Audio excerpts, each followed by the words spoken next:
เดี๋ยวมาใช้เป็นเหยียบปลาก่อนนะครับกัดแล้วครับ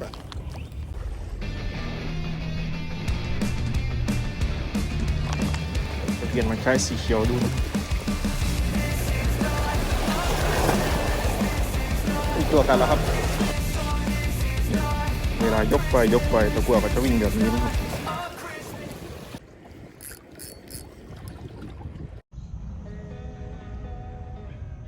สวัสดีครับสวัสดีเพื่อนๆนะครับ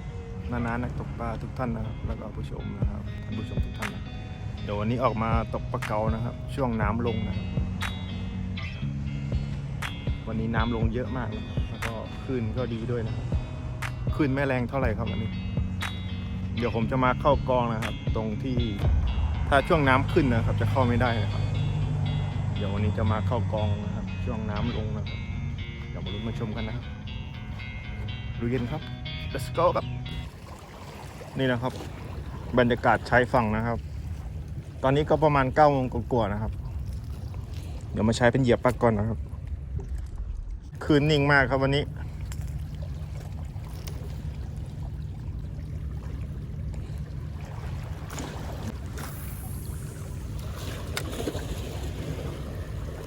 น้ำใสมากครับไม่รู้จะมีตัวกัดไหมครับ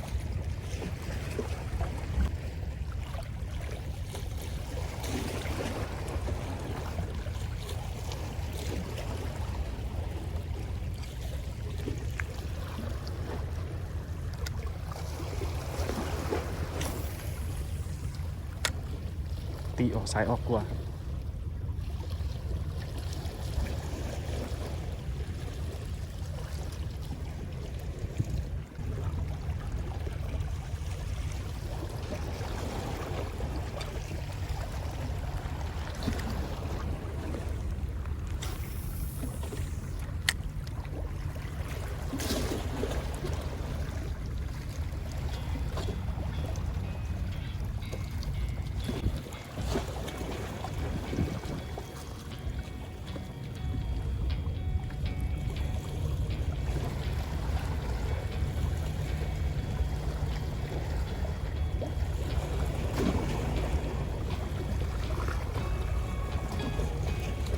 กัดแล้วครับ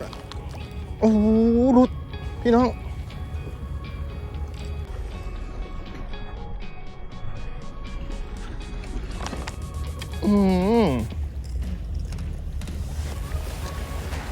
มีตัวครับมีตัวครับเดี๋ยวอีกไม้ครับ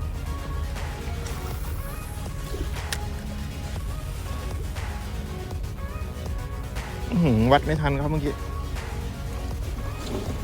น้ำมันใสนะครับมันกัดแบบระแวงนะครับเมื่อกี้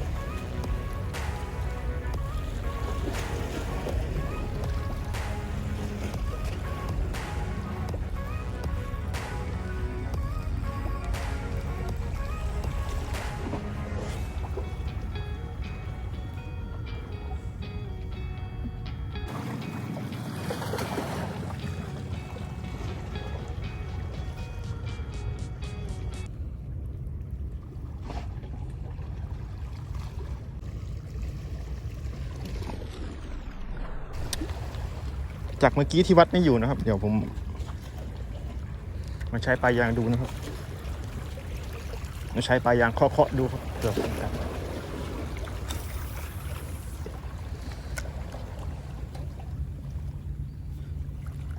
เดี๋ยวไม้แรกผมจะกอมานะครับ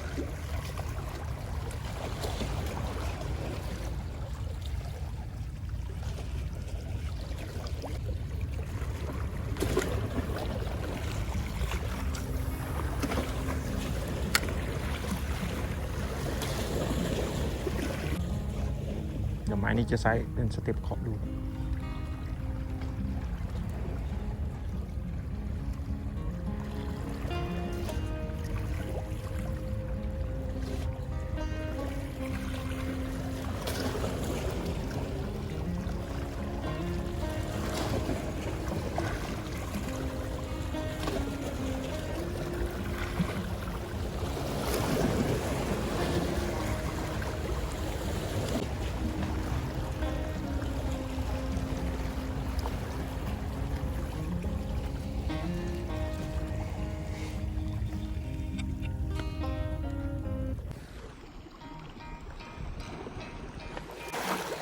ตอนนี้ย้ายมาอีกกองนะครับเดี๋ยวมาหวดดูครับ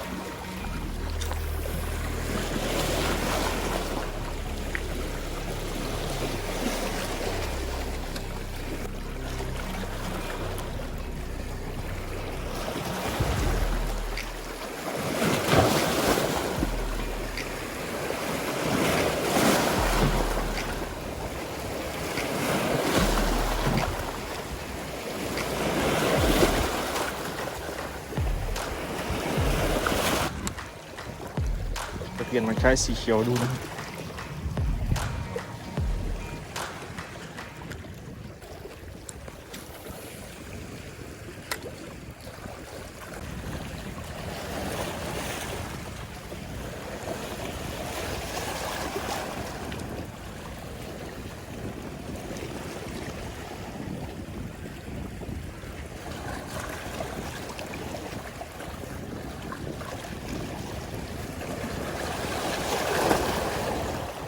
มีตัวกันแล้วครับโอ้โหมาแล้วครับ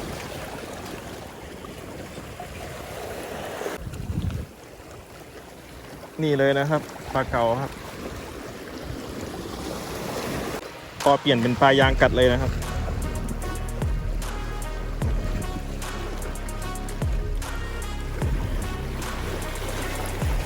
ตัวเล็กครับเดี๋ยวผมปล่อยครับ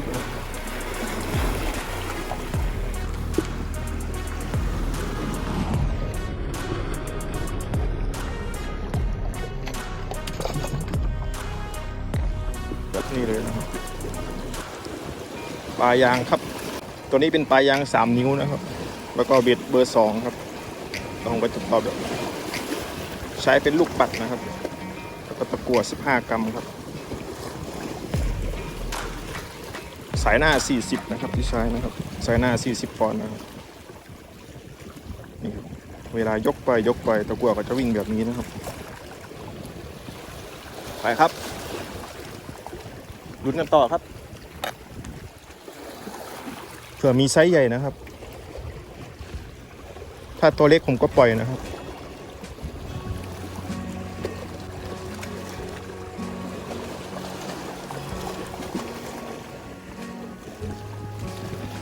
เจอไซส์ใหญ่หรือเปล่าครับติดหัวต่อครับ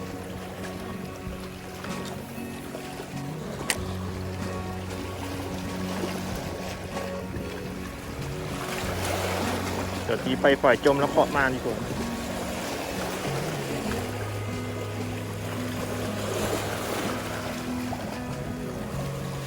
สร้างแอคชั่นนะครับไป